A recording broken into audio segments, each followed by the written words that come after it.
This is Hot Mic. Hot Mic On the networks of WDAY. WDAY. Here's Dom Izzo. Welcome back, everybody. You know, one of the fun parts about this week, you get to see the mid-major leagues get their time in the spotlight. Last night you saw it in the SoCon with Wofford and Furman. Played a dynamite game. Troy beat Arkansas State. They're going to the NCAA tournament. One of the staples of early in the week of championship week is Arch Madness, which happened on Sunday. Drake and Bradley played for the automatic bid, and Drake is going back to the NCAA tournament. The Bulldogs won their 30th game of the season in the process, and one member of that staff we know quite well, friend of the show, former Bison assistant coach, now Drake assistant, Josh Sash joins us here on this Tuesday morning. It's great to see you. I'm glad you didn't forget me. Now you're a big timer in the Valley. Congratulations. This is a heck of a run. You just were a head coach at Indian Hills, and now here you are going back to the NCAA tournament. Yeah, I appreciate you having me on, Dom. Got the chance, about a year ago to move back to Iowa, where I'm from. About 30 minutes from my hometown is where Indian Hills is located at. It's one of the top junior college jobs in the country, and had the opportunity to go back there and be the head coach there, and took that and thought that I would probably be there for a few years, honestly. But then this opportunity presented itself with Coach McCollum, and I think the whole world now is hearing about him and his track record. Anybody I talked to when the opportunity presented itself said, yeah, that's a no-brainer. You got to do it. And so, Oskaloosa sits kind of in between Ottumwa and Des Moines. So that's my hometown. And so I moved about an hour and a half the other direction. So it's been a great move for my family and I, and we're really excited to be a part of it. Well, for those of us that follow college basketball, we've known about Northwest Mo forever. So to see Ben McCollum have that kind of success is not surprising. But take us back to this time last year. He gets the job at Drake, and is it a phone call? How does this all come about for you to join the Drake staff? Yeah, I didn't have an extensive relationship with him. Him and I had, run into each other a couple times on the road, sat next to each other, recruiting at, an event in Kansas City, that kind of thing. And just kind of, I'd communicated a little bit that way. And it was like a Wednesday night. And my son was at like a church youth group, and I was picking him up, and my phone rang, and it was like, a week after Ben had got the job. And I was like, oh, I probably should take this one. So, had a couple conversations with him, and we had a lot of mutual connections of people that we know. And I think, me, being from Iowa, and then, my experience in junior college, and, connections to, a lot of different, players and coaching staffs and that sort of thing. I think in today's day and age of college basketball, that's, pretty beneficial to have on staff. So, it was a pretty easy decision for my wife and I. I really did enjoy being the head coach at Indian Hills, and there's a lot of great people down there, but this one made too much sense. To stay in Iowa as well with a program like that, I mean, you mentioned it's a no-brainer, but to go and be part of that, knowing full well the kind of transition was going to be, the early days of that, because you don't have a team, because the old coach has taken his players. What was the early days of that like? You know what? I feel like I've been, kind of going through this for about a year and a half, almost 2 years Yeah, now, right. where I take the Indian Hills job. We had 15 scholarships there. Wow. Four guys from the previous team stayed. So, I hired 3 staff members, recruited 11 players. In the middle of the summer, one told me they're going to go prep school, and one told me they're going to go to Division I. So we recruited 2 more players, and then go through a whole whirlwind season of, being a head coach with nobody that had played for you before. So you feel like you're teaching everything, not only to your players, but to your staff. Man. Our season went, longer than a lot of seasons last year in junior college. We made it to the Final Four, and lost to, who ended up being the champion, Barton College, in the Final Four. And then, literally had a week between that, and then Ben called me. And so when he called me, I knew, hey, this is going to be, you're in the office probably early and until late at night, and got up here right away and got started. I think the first week I was on campus, we had 7 official visits.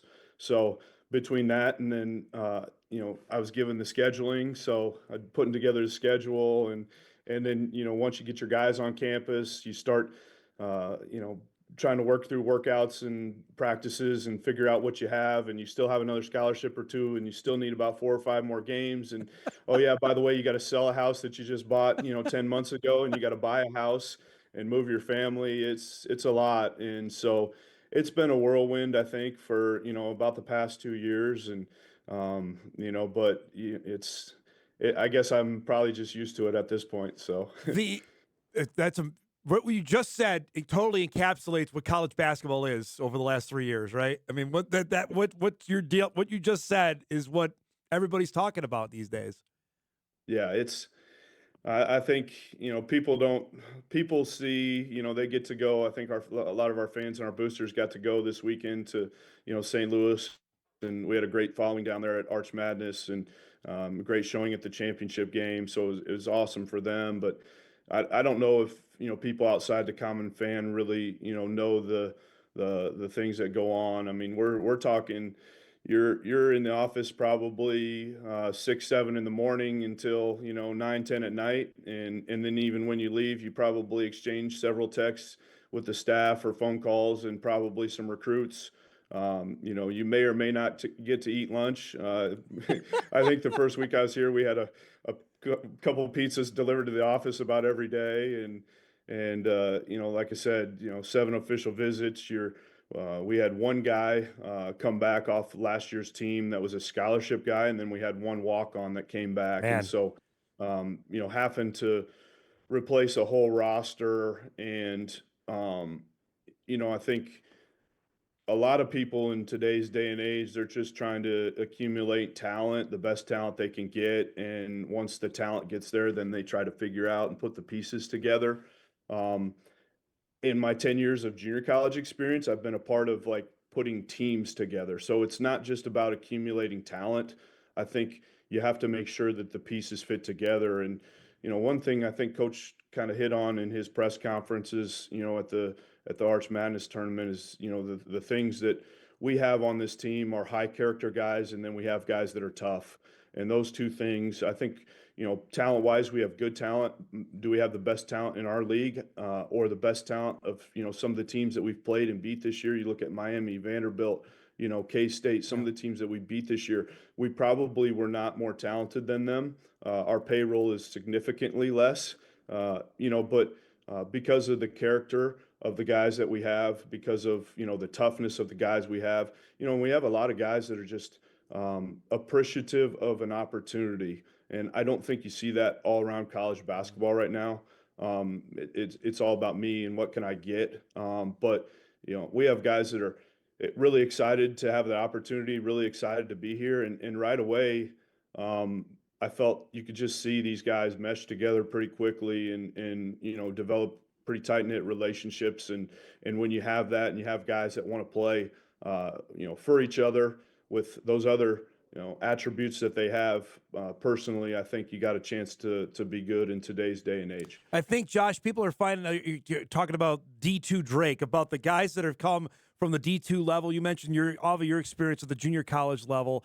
That for basketball fans that maybe don't watch that close, how good the level of talent is at Division II to come up and now be all Valley in Division I basketball. What's that say about what the level of? I mean, there's great players everywhere, but the level of talent in Division II, especially in the NSIC and the MIAA, is awfully darn good. Yeah, there's no question about it, and I think the experience that those guys have as older Division II players. I mean, there's some guys on our team. When you go down the list of those 4 guys from Northwest Missouri, there's 2 of those guys are 5th-year guys. One of those guys is a 6-year guy, and then Bennett Sturts is a 4th-year guy. So I don't know, I'm not good at math, but I think that's like 18, 19 years of not only playing high-level Division II basketball and that experience, but also playing for coach. and having an understanding of the system and the continuity. Mitch Muscari and Daniel Abreu, those guys weren't guys that just ready-made came into coach's program and just, hit the ground running. That was a process of 2 to 3 years before those guys, played significant roles on those teams. And so, I think it's a lot of that. The other piece to it, I think, we still, I don't know if anybody really hits on this, but there's some of these guys were able to be seen, I think, about that time period by Division II coaches, while during COVID, Division I coaches were not allowed to be out and Uh, recruit. So I think these guys probably, evaluated and had their eyes on some of these guys. And, a lot of Division Is, because of the rules at the time, weren't allowed to be out. And so, then when they were allowed to be out, it was, kind of mass chaos trying to, figure out, who you needed to see. And maybe you got, 2 weekends to see him, and maybe your boss saw him and maybe he didn't because he had to see somebody, and so I think some of those guys were probably under evaluated or under recruited at the Division I level. Plus you had a logjam of the guys coming right. back, got that extra year, like the Rocky Cruisers, those types of guys that got that fifth year right after COVID and kind of put a logjam on the high school kids. Okay, I got to ask, from your time, you arrived at NDSU right about the time Grant Nelson got to NDSU. What is your first memory of, like, okay, we have a unicorn here. Like, this guy could be really, really good. Is there anything that really stands out? Yeah, I mean, I think about once every day or every other day, you would see Grant do something that we'd all kind of look at each other and say, "Okay, yeah," like you could just see it. Obviously, when Grant got there, he's about 200 Yeah. pounds, and I do remember, we were about to play Kansas with no fans, Yeah.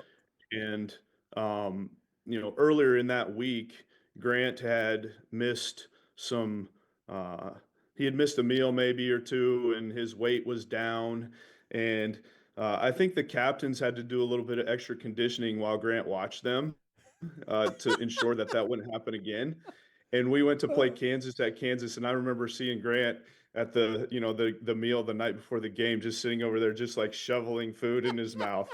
And he learned, and I think he put on, shoot, he's probably about 235, I'd Yeah. imagine, by the time he left NDSU. And so yeah, I was fortunate to come in there right at the same time that he did and kind of see his maturation, through those 3 years. And him and I actually left about the same Yeah. time. So, but great for him to see, what he's been able to do and accomplish, the opportunity of a lifetime to play in the Final Four last year. So, happy for him. All right, so this team you've won 30 games. I'm looking at the bracketology here. You might be a 10 seed. You're going to be a team that everyone's going to probably pick in the first round, maybe the second round, to be an upset special. What is it about your basketball team? You can go, and I know it's all about matchups when you get to the tournament, but hey, we can maybe make a Sweet 16. We can make a run here over next week.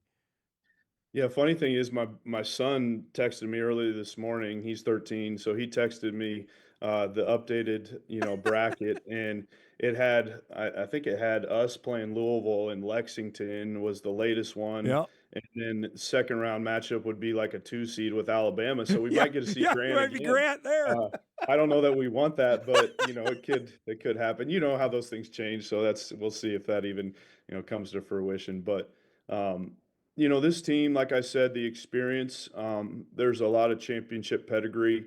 There's a lot of maturity to this team. These guys play for each other. They're tough. They live in the moment. There's no panic. I think if you watch Bennett Sturts play, who's our starting point guard, man, he's a competitor. He's kind of a silent, cold-blooded killer. He doesn't show a lot of emotion. Our pace of play, I think, this time of year helps us. We don't play an up-tempo style. We Yeah. play a pretty low possession game, and we're going to grind it out. We're gonna try to pound you on the glass. We defensively, I think coaches kind of known in the coaching circles as being this, offensive savant, but I think our defense is as good as anybody in the league, and a lot of teams around the country. So, I think the combination of all those things, I think our guys won't be just happy to be there, and they won't be wowed in the moment. I think we from what we did earlier in the Charleston Classic, when we beat Miami, it was like, oh, okay, like we scrimmaged Texas Tech, our first scrimmage in early October down there, and we played right with them. And throughout those opportunities, we took that opportunity knowing we were going to play Charleston, and we wanted to, have our guys kind of see what maybe the size and the speed of the game and the athleticism looked like at that level. So I don't think there's going to be, any opponents outside of, maybe a top seed, top couple seeds that our guys are going to be, wide-eyed by. It's great to catch up, bud. I'm so excited to have you back on the show, and say hi to your family for me, and good luck next week, wherever you guys get, okay?